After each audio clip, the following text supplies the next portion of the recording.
कहानी की शुरुआत में हम 5 साल की हाइडी को देखते हैं, जो स्विट्जरलैंड में अपनी मौसी डीटी के साथ रहती है। हाइडी के माता पिता की मौत हो चुकी है, इसलिए बचपन से डीटी ही उसकी देखभाल करती आई है। लेकिन अब डीटी को जर्मनी के फ्रैंकफर्ट शहर में एक नई नौकरी मिल गई है, जहां वह हाइडी को अपने साथ नहीं रख सकती। इसलिए वह बच्ची को उसके दादाजी के पास छोड़ने का फैसला करती है, जो स्विट्जरलैंड के मेनफेल्ड गांव से काफी ऊपर पहाड़ों पर अकेले रहते हैं। एक दिन डेटे हाइडी का हाथ पकड़कर उसके दादाजी के घर की तरफ चल पड़ती है। रास्ता काफी लंबा और ऊंचा होता है। गांव से गुजरते समय कुछ औरतें उन्हें रोककर पूछती हैं कि वे इतनी छोटी बच्ची को लेकर पहाड़ पर कहां जा रही है। जब डीटे दादाजी के बारे में बताती है तो सभी हैरान हो जाती है। गांव वाले हाइडी के दादाजी को एल्प अंकल कहते हैं। वह कई सालों से लोगों से दूर पहाड़ पर अकेले रह रहे हैं। गांव में उनके बारे में कई डरावनी बातें फैली हुई हैं। लोगों का मानना है कि वह बहुत गुस्सैल है और उन्हें किसी से मिलना जुलना पसंद नहीं है। इसलिए औरतें डीटी को समझाती हैं कि छोटी बच्ची को ऐसे आदमी के पास छोड़ना ठीक नहीं होगा। लेकिन डीटी के पास कोई दूसरा रास्ता नहीं है। चढ़ाई हाइडी के लिए थकाने वाली जरूर होती है,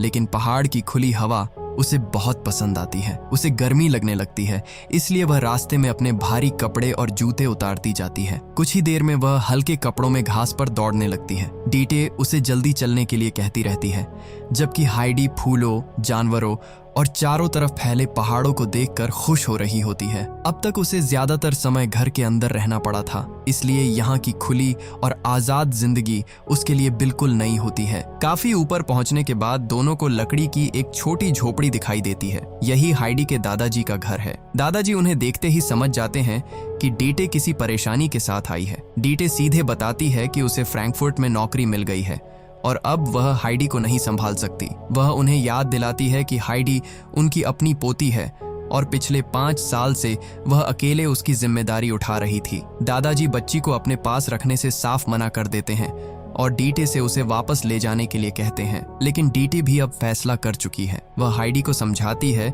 कि उसे अपने दादाजी से डरने की जरूरत नहीं है। फिर वह उसे वहीं छोड़कर तेजी से पहाड़ से नीचे उतर जाती है। दादाजी डीटे को रुकने और बच्ची को साथ ले जाने के लिए आवाज देते हैं, मगर वह पीछे मुड़कर नहीं देखती। हाइडी कुछ देर तक झोपड़ी के बाहर खड़ी रहती है। उसे समझ नहीं आता कि उसकी मौसी उसे छोड़कर क्यों चली गई और दादाजी उसे अंदर क्यों नहीं बुला रहे। जब अंदर से कोई जवाब नहीं मिलता तो वह पास बने बकरियों के तबेले में चली जाती है। वहां सूखी घास पड़ी होती है। हाइडी उसी घास पर लेट जाती है और अपनी पहली रात अकेले वहीं गुजारती है। अगली सुबह दादाजी बाहर आते हैं तो हाइडी उन्हें फिर से नमस्ते करती है। वह बच्ची को बकरी का ताजा दूध देते हैं, लेकिन अभी भी उसे अपने पास रखने के लिए तैयार नहीं है। वह हाइडी को नीचे गांव के पादरी के पास ले जाते हैं और कहते हैं कि इसके लिए कोई दूसरा घर ढूंढा जाए। पादरी तुरंत कोई इंतजाम नहीं कर पाता। वह दादाजी से कहता है कि 3 दिन तक बच्ची को अपने पास रखे, इसके बाद वह किसी परिवार से बात करेगा। अगर कोई हाइडी को रखने के लिए तैयार नहीं हुआ तो उसे बच्चों के होम में भेजना पड़ेगा। मजबूरी में दादाजी उसे वापस पहाड़ पर ले आते हैं। शाम होने पर हाइडी पूछती है कि वह रात में कहां सोएगी। दादाजी रूखे अंदाज में कहते हैं कि जहां उसका मन करे। झोपड़ी में सिर्फ एक बेड और एक चेयर होती है। तभी हाइडी को ऊपर जाने वाली छोटी सीढ़ी दिखाई देती है। वह उससे चढ़कर अटारी में पहुंचती है, जहां सूखी घास का बड़ा ढेर और एक छोटी खिड़की है। उस खिड़की से तारों से भरा पूरा आसमान दिखाई दे रहा होता है। हाइडी खुशी से कहती है कि वह यहीं सोएगी। फिर वह धीरे से दादाजी को बताती है कि वह बच्चों वाले होम में नहीं जाना चाहती। दादाजी कोई जवाब नहीं देते, लेकिन पहली बार उनके चेहरे पर हाइडी के लिए थोड़ी चिंता दिखाई देती है। अगली सुबह बकरियों का एक झुंड झोपड़ी के पास आता है। उन्हें लेकर आने वाला लड़का पीटर है, जो गांव के लोगों की बकरियां हर दिन ऊंचे मैदानों में चराने ले जाता है। दादाजी अपनी दोनों बकरियां उसके हवाले करते हैं और कहते हैं कि आज हाइडी भी उसके साथ जाएगी, ताकि वह पहाड़ों पर रहने का तरीका सीख सके। हाइडी यह सुनकर खुश हो जाती है। दादाजी उसके लिए ब्रेड, चीज और सॉसेज बांध देते हैं और वह पीटर तथा बकरियों के पीछे चल पड़ती है। रास्ते में दोनों एक दूसरे के बारे में जानते हैं। हाइडी बताती है कि उसके माता पिता अब इस दुनिया में नहीं है। पीटर भी अपनी माँ और अंधी दादी के साथ रहता है, क्योंकि उसके पिता की भी मौत हो चुकी है। हाइडी को हर चीज के बारे में सवाल पूछने की आदत है। वह बकरियों के नाम जानती है, पीटर से आग जलाना सीखती है और खुले मैदानों में दौड़ती रहती है। पीटर शुरू में उसके लगातार सवालों से परेशान होता है। खाने के समय वह चुपके से हाइडी का कुछ चीज और सॉसेज भी खा जाता है और पूछने पर साफ मना कर देता है। थोड़ी देर बाद 2 बकरियां आपस में लड़ने लगती हैं। पीटर गुस्से में उन्हें छड़ी से मारता है। हाइडी तुरंत उसे रोकती है। पीटर बताता है कि लड़ने की वजह से बकरियां कम दूध देंगी, इसलिए उन्हें सजा देना जरूरी है। हाइडी उससे कहती है कि अगर वह आगे से किसी बकरी को नहीं मारेगा तो वह हर दिन अपने खाने का आधा हिस्सा उसे देगी। आधा खाना मिलने की बात सुनकर पीटर उसकी शर्त मान लेता है। शाम को वापस आते समय पीटर गांव में फैली दादाजी की डरावनी कहानियां हाइडी को बता देता है। वह कहता है कि कुछ लोगों को तो यह भी लगता है कि दादाजी ने कभी किसी को मार दिया था। ये सुनकर हाइडी डर जाती है और रात को फिर से तबेले में सोने की बात करने लगती है। दादाजी समझ जाते हैं कि पीटर ने उसके मन में डर भर दिया है। वह हाइडी से कहते हैं कि लोग अक्सर बिना सच जाने दूसरों के बारे में बुरी बातें फैलाते हैं। उसे खुद तय करना चाहिए कि वह गांव वालों की कहानियों पर भरोसा करेगी या अपनी आंखों से देखी हुई सच्चाई पर। हाइडी ने अब तक दादाजी को किसी के साथ गलत करते नहीं देखा था, इसलिए उसका डर खत्म हो जाता है। अगले दिन हाइडी पीटर को बताती है कि शायद यह उसका यहाँ आखिरी दिन है, क्योंकि दादाजी उसे किसी दूसरे परिवार के पास भेजने वाले हैं। पीटर भी उदास हो जाता है। उधर दादाजी पूरा दिन लकड़ी काटते और कुछ बनाते रहते हैं। शाम को हाइडी झोपड़ी लौटती है तो खाने की टेबल के पास एक छोटी नई चेयर रखी होती है। हाइडी तुरंत समझ जाती है कि यह चेयर उसके लिए बनाई गई है। वह पूछती है कि जब उसे जाना ही है तो दादाजी ने उसके लिए चेयर क्यों बनाई। दादाजी बताते हैं कि वह अब कहीं नहीं जाएगी। अगले दिन भी पीटर के साथ पहाड़ पर जाएगी और उसके बाद भी। ये सुनकर हाइडी खुशी से उन्हें गले लगा लेती है। अब दादाजी की झोपड़ी ही उसका अपना घर बन जाती है। समय गुजरने लगता है। हाइडी हर दिन पीटर और बकरियों के साथ ऊंचे मैदानों में जाती है, लेकिन दादाजी गांव वालों और अधिकारियों की बात मानने से इनकार कर देते हैं। उनका मानना है कि हाइडी को पहाड़ों पर वह सब मिल रहा है जिसकी उसे जरूरत है। बर्फ पड़ने पर दादाजी हाइडी के लिए लकड़ी की एक छोटी चिड़िया और एक मजबूत स्लेड बनाते हैं। एक दिन दोनों स्लेड पर बैठकर नीचे गांव जाते हैं। दादाजी हाइडी को पीटर के घर छोड़ देते हैं और कहते हैं कि अंधेरा होने से पहले उसे लेने आ जाएंगे। पीटर उस समय स्कूल में होता है। घर में उसकी माँ और अंधी दादी हाइडी का स्वागत करती हैं। दादी उसके चेहरे को हाथों से छूकर पहचानती है। कुछ देर बाद पीटर भी स्कूल से लौट आता है और हाइडी को बताता है कि उसे पढ़ाई बिल्कुल पसंद नहीं है। खाने के समय हाइडी अपनी ब्रेड दादी को देना चाहती है, मगर उनके दांत कमजोर है और वह सख्त ब्रेड नहीं खा सकती। हाइडी इस बात को चुपचाप याद रख लेती है। शाम को दादाजी उसे वापस पहाड़ पर ले जाते हैं। वसंत आने पर डेटे अचानक दोबारा वहां पहुंचती है। वह बताती है कि फ्रैंकफर्ट के एक अमीर परिवार को अपनी बेटी क्लारा के लिए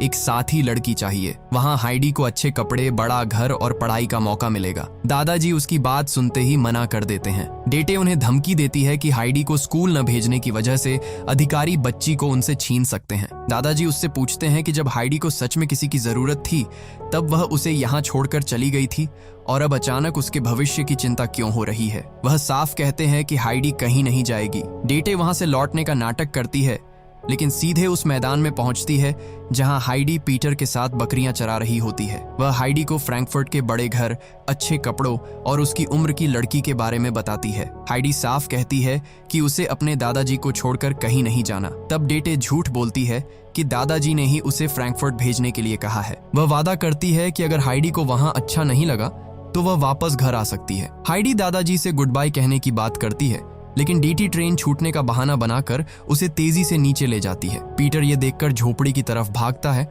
और दादाजी को सब बता देता है। दादाजी तुरंत पहाड़ से नीचे दौड़ते हैं, मगर जब तक वह स्टेशन पहुंचते हैं ट्रेन निकल चुकी होती है। उधर हाइडी खिड़की से अपने पहाड़ों को दूर होते हुए देख रही होती है। उसे अब भी लगता है कि कुछ दिनों बाद वह वापस आ जाएगी। लंबी यात्रा के बाद डीटे उसे जर्मनी के फ्रैंकफर्ट शहर में लेकर आती है। ऊंची इमारतें, भीड़ और बंद गलियां हाइडी के लिए बिल्कुल अलग दुनिया है। एक बड़ी हवेली में उनका स्वागत सेबेस्टियन नाम का नौकर करता है। घर की देखभाल मिस रॉटनमायर करती है, जो बेहद सख्त महिला है और हर काम रूल्स के अनुसार करवाती है। रॉटनमायर को हाइडी का नाम और उसके कपड़े दोनों पसंद नहीं आते। डेटे बताती है कि बच्ची का असली नाम अदलहाइड है और वह 8 साल की है। इसके बाद वह तय किए गए पैसे लेती है और हाइडी को वहीं छोड़कर चली जाती है। कुछ देर बाद हाइडी की मुलाकात क्लारा से होती है। क्लारा उससे थोड़ी बड़ी एक शांत लड़की है जो व्हीलचेयर पर बैठती है। हाइडी बिना झिझक पूछती है कि क्या वह चल नहीं सकती। क्लारा बताती है कि अपनी माँ की मौत के बाद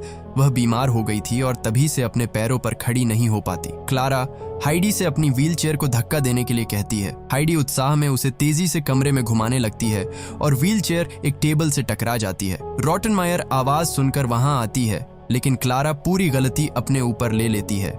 ताकि हाइडी को डांट न पड़े। डिनर के समय हाइडी को नाइफ और फोर्क सही तरीके से इस्तेमाल करना नहीं आता। वह सेबास्टियन और दूसरे नौकरों से सीधे बात करती है, जबकि रॉटनमायर को यह बिल्कुल पसंद नहीं। टेबल पर रखे मुलायम ब्रेड रोल्स देखकर हाइडी 2 रोल्स मांगती है और उन्हें चुपचाप अपने पास रख लेती है। वह इन्हें पीटर की अंधी दादी के लिए जमा कर रही होती है। हाइडी को नहलाकर भारी ड्रेस और शूज पहनाए जाते हैं। रॉटनमायर उसे घर का पूरा टाइम टेबल सुनाती है। ब्रेकफास्ट, लेसन्स, लंच, रेस्ट और सोने तक हर चीज का समय तय है। अगली सुबह क्लारा के प्राइवेट टीचर दोनों को पढ़ाने आते हैं। हाइडी किताब खोलती है, मगर उसे एक भी लेटर नहीं आता। एक अक्षर देखकर वह कहती है कि यह किसी पहाड़ जैसा दिखाई देता है। टीचर उसे समझाते हैं कि हर इंसान को पढ़ना सीखना चाहिए। हाइडी कहती है कि पीटर भी पढ़ना नहीं जानता और पहाड़ों पर इसकी कोई जरूरत नहीं है। रॉटनमायर उसे जंगली और अनपढ़ बच्ची कहती है। वह टीचर को हाइडी को भी पढ़ाने का आदेश देती है, लेकिन साथ ही फैसला करती है कि क्लारा के पिता के वापस आते ही उसे यहाँ से निकाल दिया जाएगा।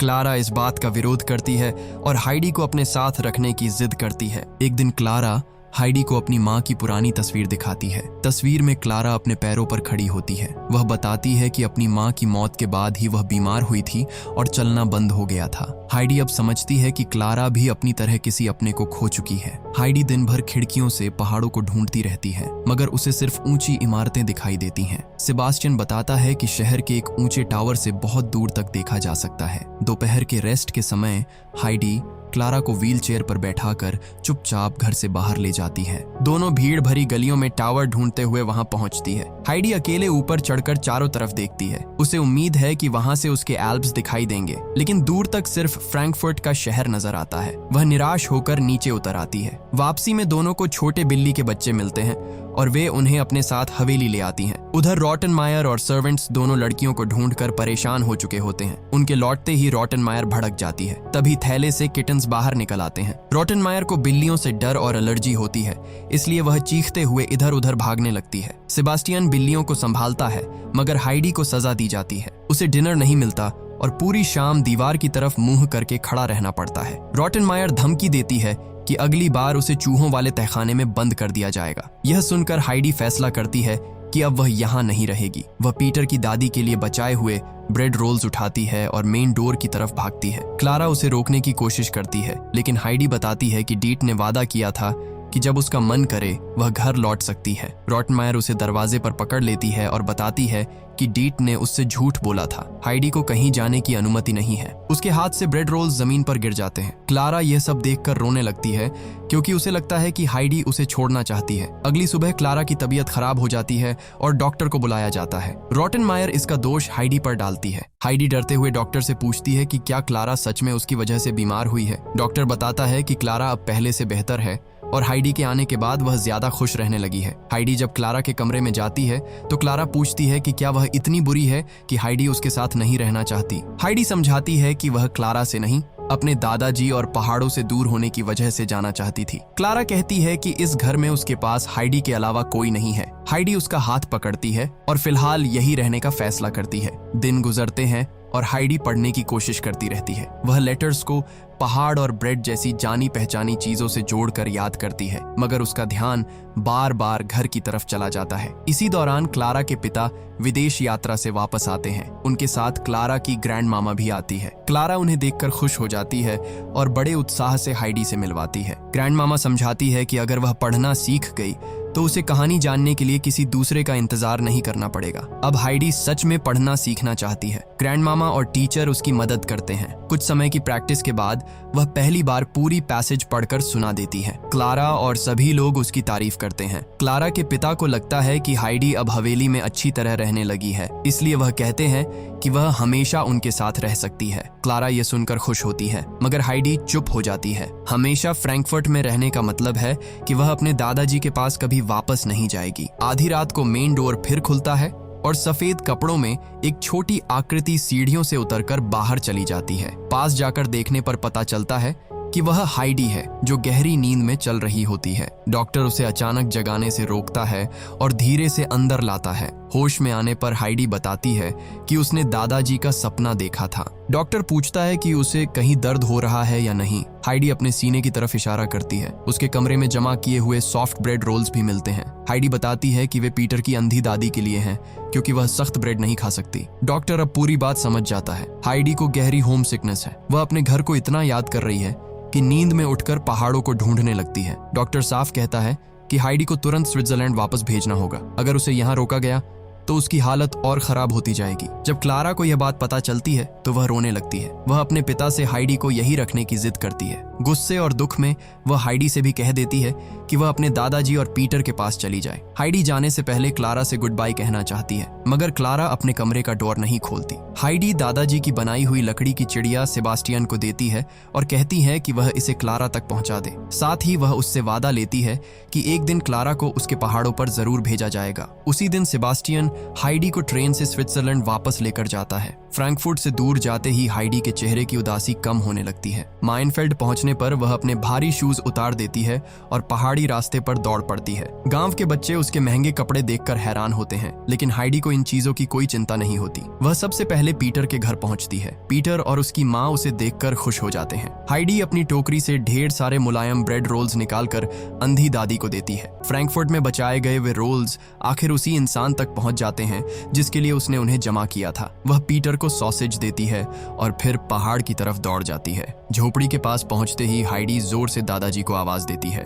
दादाजी बाहर आते हैं और उसे देखकर कुछ पल अपनी जगह खड़े रह जाते हैं। हाइडी दौड़कर उनके गले लग जाती है और दादाजी उसे कसकर पकड़ लेते हैं। हाइडी की जिंदगी फिर से पहले जैसी हो जाती है, लेकिन अब दादाजी उसकी पढ़ाई को नजरअंदाज नहीं करते। सर्दियां आने पर वह हाइडी को लेकर नीचे गांव में रहने लगते हैं ताकि वह स्कूल जा सके। हाइडी पढ़ना और लिखना सीखती है और क्लारा को अपने पहाड़ों तथा गांव की जिंदगी के बारे में लेटर्स भेजती रहती है। एक दिन टीचर बच्चों से पूछते हैं कि वे बड़े होकर क्या बनना चाहते हैं। कोई फार्मर बनना चाहता है और कोई अपने पिता का काम संभालना चाहता है। हाइडी कहती है कि वह स्टोरीज लिखना चाहती है। पूरी क्लास उसकी बात सुनकर हंसती है, लेकिन वह अपना मन नहीं बदलती। गर्मियां लौटने पर एक दिन हाइडी दूर से हॉर्स कैरेज आती देखती है। उसमें क्लारा और ग्रैंड मामा होती हैं। हाइडी खुशी से दौड़कर क्लारा को गले लगा लेती है। ग्रैंड मामा दादाजी से पूछती है कि क्या क्लारा कुछ दिन उनके साथ पहाड़ों पर रह सकती है। दादाजी उसे अपनी मेहमान के रूप में खुशी से स्वीकार कर लेते हैं। हाइडी क्लारा को साधारण कपड़े पहनने में मदद करती है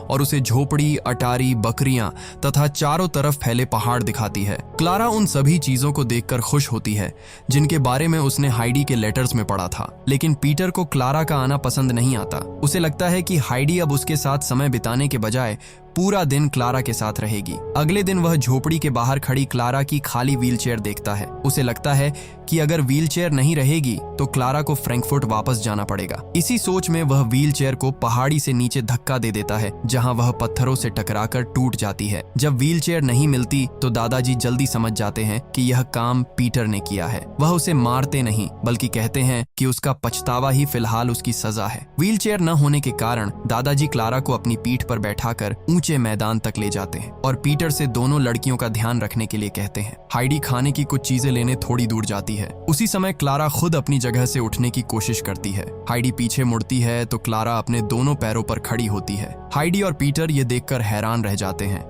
हाइडी उसे अपनी तरफ आने के लिए कहती है। पीटर भी पास खड़ा होकर उसका सहारा देता है। क्लारा डरते हुए पहला कदम आगे बढ़ाती है। शुरुआत में उसके पैर कांपते हैं, लेकिन हाइडी उसे लगातार हिम्मत देती रहती है। धीरे धीरे क्लारा कुछ कदम चलने में सफल हो जाती है। कुछ समय बाद क्लारा के पिता उसे वापस लेने पहाड़ों पर पहुंचते हैं। वह अपनी मां पर नाराज होते हैं कि उनकी बीमार बेटी को इतनी कठिन जगह पर क्यों लाया गया। वह क्लारा को तुरंत फ्रैंकफर्ट वापस ले जाना चाहते हैं।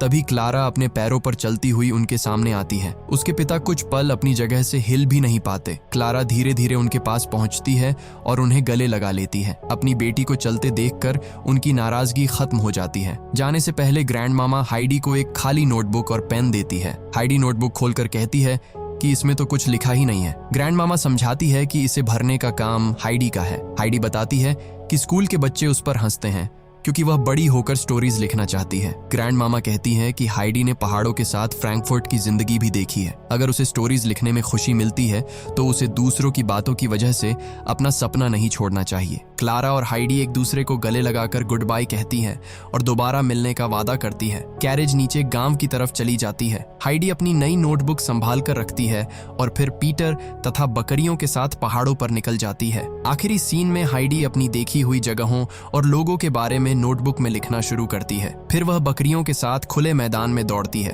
अपने दोनों हाथ ईगल की तरह फैलाती है और पीछे मुड़कर मुस्कुराती है। इसी के साथ फिल्म खत्म हो जाती है। दोस्तों, आपको ये कहानी कैसी लगी कमेंट करके जरूर बताइए। वीडियो पसंद आया हो तो इसे लाइक करें और ऐसी ही फिल्मों की कहानी देखने के लिए चैनल को सब्सक्राइब करना न भूलें। हमारे साथ हमेशा ऐसे ही जुड़े रहने के लिए आप हमारे चैनल द योगी को सब्सक्राइब कर लीजिए। जल्द मिलेंगे अगली वीडियो में।